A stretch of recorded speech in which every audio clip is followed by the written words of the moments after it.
बिस्मिल्लाहिर्रहमानिर्रहीम। Hi guys, this is Ahmad and welcome to my YouTube forex money channel. उम्मीद है कि आप सब खैरियत से होंगे। सो गाइस, अभी की वीडियो में हम एनालाइज करने जा रहे हैं जी यूरो यूएसडी 4 आवर चार्ट को। यूरो यूएसडी 4 आवर चार्ट पे हम क्या देखेंगे। बेसिकली मेरे पास काफ़ी रिक्वेस्ट भी आई हुई थी कि सर यूरो के आप एनालिसिस क्यों नहीं कर रहे और पाउंड के एनालिसिस क्यों नहीं कर रहे। अगर सही बात बताऊं तो कुछ टाइम शॉर्टेज भी थी और उसके साथ साथ मार्केट का जो स्ट्रक्चर है वो इस टाइम बिगिनर ट्रेडर्स के हवाले से थोड़ा सा डिस्टर्ब है।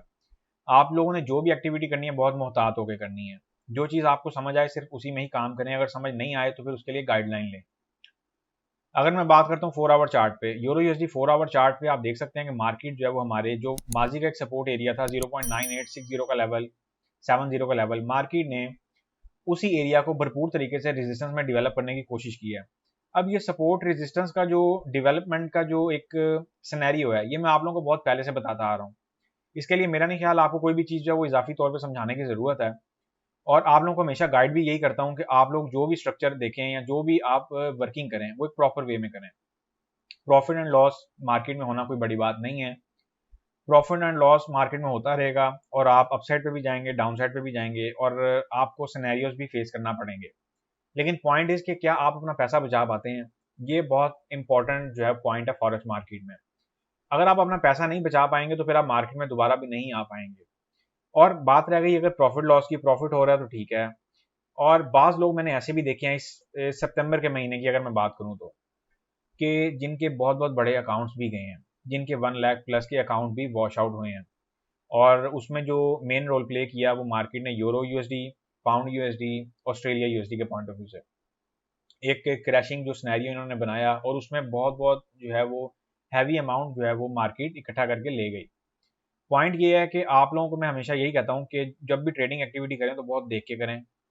जहाँ काम ना समझ आ रहा हो वहाँ थोड़ी देर के लिए काम से साइड पे हो जाया करें। ये एक सबसे बेटर आप लोगों को मेरी एडवाइस है। यूरो यूएसडी 4 आवर चार्ट पे रिमेन जो है वो एक बेरिश की अक्कासी कर रहा है। अगर मैं बात करता हूँ 4 आवर चार्ट की, तो 4 आवर चार्ट के पॉइंट ऑफ व्यू से मैं रिमेन जो है वो आपको एक बेरिश की एडवाइस दूंगा, बुलिश की नहीं दूंगा। अगर हम बात करते हैं 1 आवर चार्ट की, तो 1 आवर चार्ट जो है वो किसी हद तक एक बुलिश स्ट्रक्चर में जो है एक बुलिश बायस में आप कह सकते हैं कि टेम्परेरी आके बैठा है। लेकिन जो 1 आवर चार्ट है ना, वहां पे भी आपका जो कैंडल स्टिक पैटर्न चल रहा है, doji doji morning star, evening star, इस टाइम डोजी जो है वो H1 के चार्ट पे अपीयर है। जब मैं मार्केट के स्ट्रक्चर की बात कर रहा होता हूँ या मार्केट की एक बिगर पिक्चर की बात कर रहा होता हूँ तो उसकी मैं हमेशा बात जो है वो एक बियॉन्ड द पिक्चर की बात हमेशा जो है वो कोशिश करता हूँ कि आप लोगों को बताई जाए ताकि उसमें जो है ना कुछ हासिल वसूल हो। अगर हम चलते हैं थोड़ी देर के लिए यूरो यूएसडी के सीनियर टाइम फ्रेम पे, तो वहां पे हमें क्या चीज देखने को मिलती है।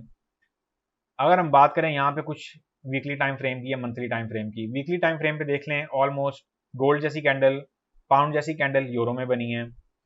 अगर हम बात करते हैं यूरो की, यूरो की बेसिकली जो वीकली कैंडल है वो कोई बहुत मजेदार कैंडल नहीं है और मार्केट यहाँ पे एक टेम्परेरी रिट्रेसमेंट की तरफ आ सकती है। लेकिन यहाँ पे एक डाउन साइड का जो फियर फैक्टर है वो रिमेन इंक्रीज है। अगर हम बात करते हैं मंथली टाइम फ्रेम पे, तो आप लोगों के सामने ही है मंथली टाइम फ्रेम। यहाँ से मार्केट एक रिवर्सल देने के मूड में है। लेकिन अगर मैं बात करूं कुछ सिनेरियो की, तो सिनेरियो बेसिकली यहाँ पे इस टाइम कुछ इस बात की अक्कासी कर रहा है कि मार्केट जो है वो फर्दर अपसाइड पे जाते जाते भी ना आपको डाउन साइड की मूवमेंट लाजमी देखी जाएगी। और मे भी हो सकता है एक फ्रेश लो हमें देखने को मिले। रिसेशन का जो फियर है वो रिमेन सर पे है। और ये आप लोग देख सकते हैं कि मैंने यहाँ पे इन्फ्लेशन का वर्ड भी मेंशन किया हुआ है। जिस दिन इस वीडियो में से इन्फ्लेशन का वर्ड मैं रिमूव कर दूंगा तो समझ जाइएगा कि इन्फ्लेशन के असरात जो हैं वो मार्केट में नहीं है और मार्केट से जा चुके हैं। अगर हम बात करते हैं 4 आवर चार्ट के अकॉर्डिंग, अभी किसी और चार्ट को हम नहीं छेड़ेंगे, तो 4 आवर चार्ट पे रिमेन जो है मैं यूरो यूएसडी के पॉइंट ऑफ व्यू से एक सेलिंग ही प्लान करूंगा और आपको भी एडवाइस करूंगा कि इसके सेल में बैठने का भी टाइम है, बाय में बैठने का टाइम नहीं है। अगर मार्केट इस रेजिस्टेंस एरिया से अपसाइड पे क्लोज होती है और मार्केट यहाँ पे कुछ एक दो कैंडलें जो है वो स्टे करती है अपसाइड पे और इस रेजिस्टेंस एरिया को अगेन मार्केट सपोर्ट में डेवलप करती है, फिर यहाँ से फर्दर अपसाइड की जो मूवमेंट है वो देखी जा सकती है। एज वेल एज आप लोगों को एडवाइस करूंगा कि प्रीमियम चैनल भी दोनों आपके सामने है, एसएल वाला भी और विदाउट एसएल वाला भी। अगर खुद से काम कर सके तो वेल एंड गुड है, नहीं कर सके तो फिर आपको उस चैनल को अप्रोच करना पड़ेगा। फी स्ट्रक्चर आप लोग टेलीग्राम पे पूछ सकते हैं और ट्रेड स्ट्रक्चर जो मैं आप लोगों को प्रोवाइड कर रहा हूँ वो कुछ इस तरीके का कर रहा हूँ वीकली पॉइंट ऑफ व्यू से यूरो यूएसडी में। एसएल जो है उसको आप बेशक जो है वो डिक्रीज कर दें। अगर मार्केट लेट सपोज यहाँ से अपसाइड पे चली जाती है और इस रेजिस्टेंस एरिया को बिकम सपोर्ट में डेवलप करती है तो फिर यहाँ से एक फर्दर सिनेरियो ये भी बन सकता है मार्केट में। लेकिन अनटिल और अनलेस जब तक हमारे पास जो एक स्ट्रक्चर जो है वो हमारा बेरिश में चल रहा है और H4 का चार्ट भी रिमेन बेरिश है, H1 में भी बेसिकली मार्केट जो है इस टाइम बुलिश में बैठने की भरपूर कोशिश कर रही है।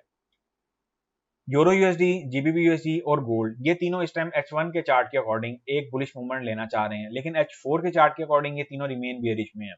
अब ये टेम्परेरी आपको एक ट्रैप भी हो सकता है, एक ट्रैपी सिचुएशन भी हो सकती है, एक ट्रैप भी देखने को मिल सकता है H1 के चार्ट पे, और वहां से एक ट्रेंड जो है वो भी एक अपसाइड पे निकल सकता है। आसान अल्फाज में अगर मैं बात करूं तो मार्केट जो है वो कुछ एरियाज ऐसे हैं जिनको रीटेस्ट करके एक कंफर्मेशन देना चाह रही है और देन फिर मार्केट जो है वो बुलिश मूवमेंट की तरफ निकलेगी। वीकली पॉइंट ऑफ व्यू से बड़ा सिंपल हमारे पास सिनेरियो यूरो यूएसडी का। अगर हम इसको सेल करने की सोचेंगे तो सेल हम इसको रिमेन करने की सोचेंगे 0.9800 टू 0.9820 के लेवल से। TP1 की अगर मैं बात करता हूँ, TP1 आप इसका रख लें 0.9750 के लेवल का। TP2 की अगर हम बात करते हैं, TP2 आप इसमें रख सकते हैं 0.9700 के लेवल का।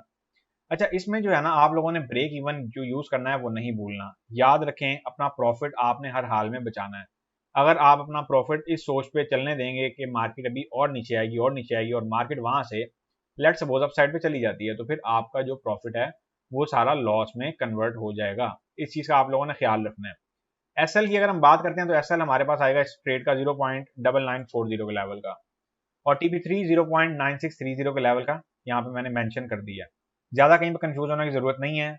इसका मैंने TP3 जो है वो 0.9630 का लेवल रखवाया है। अब आप लोगों के पास ये एरिया एक ऑप्शनली तौर पर मौजूद है, इसको ट्रेलिंग करके चलने देना चाहें तब भी चलने दे सकते हैं, इसको ब्रेक इवन करके चलने देना चाहें तब भी चलने दे सकते हैं। कोई इसमें दिक्कत नहीं है, कोई इसमें परेशानी वाली बात नहीं है।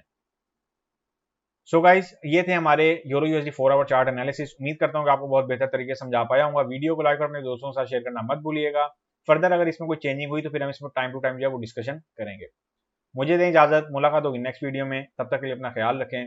अल्लाह हाफिज।